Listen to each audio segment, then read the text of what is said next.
Hello champions, welcome you all. Here we start our new chapter of class 11th biology, that is digestion and absorption. So kids, as we know, to perform various functions of the body, energy is required and we get this energy from food. The major components of our food are carbohydrates, protein, fats, vitamins and minerals are also required in small quantities. So these all biomacromolecules can't be utilized by our body directly or in their original form. So they have to be broken down and converted into simple substance. Okay. So as we already know that the process of conversion of complex food substance to simple absorbable form is called digestion, and digestion is a mechanical and biochemical process.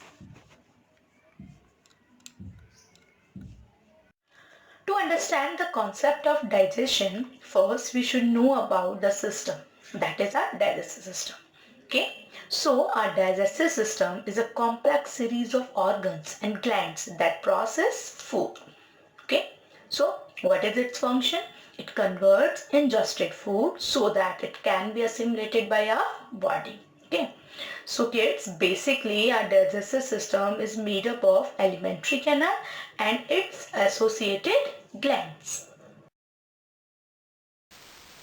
So students, here we just make a list of organs which are present in our digestive system. Okay, so as our digestive system is formed of a tube-like structure, that is already we know the alimentary canal. Okay. So here the interior opening, or we can say that the opening of the, or we can say that the first part of the alimentary canal is our mouth. The mouth leads into a space or a cavity which is known as buccal cavity or buccopharyngeal chamber. Okay. Here we will be discussing about all the structure that are present in the mouth, that is the tongue, teeth, palate. And in palate, both the palate, hard palate and soft palate. Now, next area is pharynx. That we have is pharynx, okay, which is divided into nasopharynx and oropharynx. From the pharynx, food comes through a muscular tube, that is esophagus. Okay. Then the next organ is stomach. As we already know this thing that stomach leads into small intestine and further into large intestine and its part, that is cecum, colon and rectum. And finally the posterior opening, that is also the end part of the alimentary canal, is anus. Okay. So this is all about the organs of alimentary canal. But students, along with these, we have some glands, or we can say that some associated glands that helps in the digestion or process of digestion. For example, in mouth we have salivary glands, in stomach we have gastric glands, in small intestine we have intestinal glands along with liver and pancreas. So, champions, basically let's have a look on each of these structures in detail.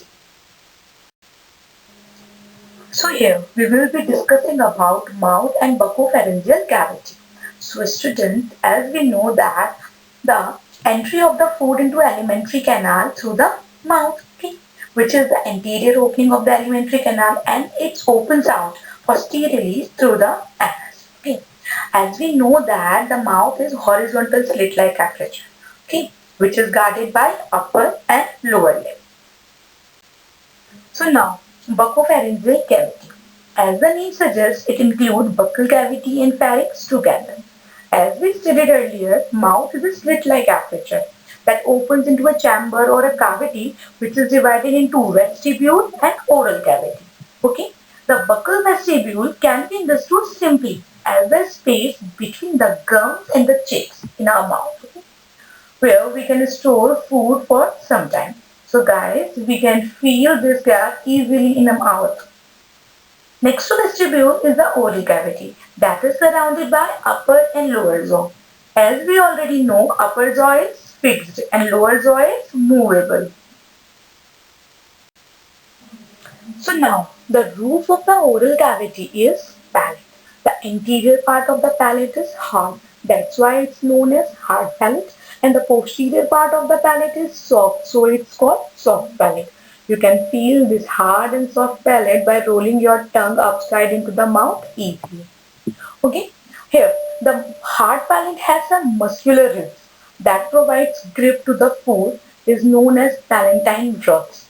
Hence, these palatine roots highly developed in carnivores for gripping. Okay? Whereas the soft palate has a fleshy lobe-like structure, that is uvula. It is simply a hanging structure which closes the internal nostrils while swallowing the food. Okay. After all this, here comes a path or an area which is common for both food and air. This is called pharynx. Here we will be discussing about tongue. On the floor of oral cavity, a muscular plate-like structure is present that is called tongue. The interior part of the tongue is free and posterior part of tongue is connected to hyoid bone. Okay. So the surface of tongue is connected to the floor of buccal cavity through a flexible or a membranous or ligamentous folds that is known as lingual frenulum. Okay, so we can easily observe some small projections on the upper surface of the tongue that is known as papillae, and they may bear some taste buds. Okay. Now, the next structure of buccal cavity is teeth that helps in tearing, crushing and holding of food. So student, the characteristic property of human teeth is they are thecodont, dipodont and heterodont. So let's see each of them now. First is thecodont. It describes that the teeth are present in the bony socket of jaw. Next is dipodont.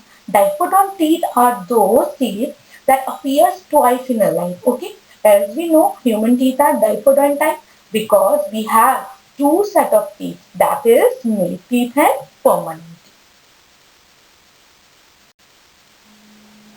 So now the next dentition is heterodont, which means there are different type of teeth present in our mouth. So as we all know, in human there are four type of teeth with different functions. These are incisive, canine, premolar and molars.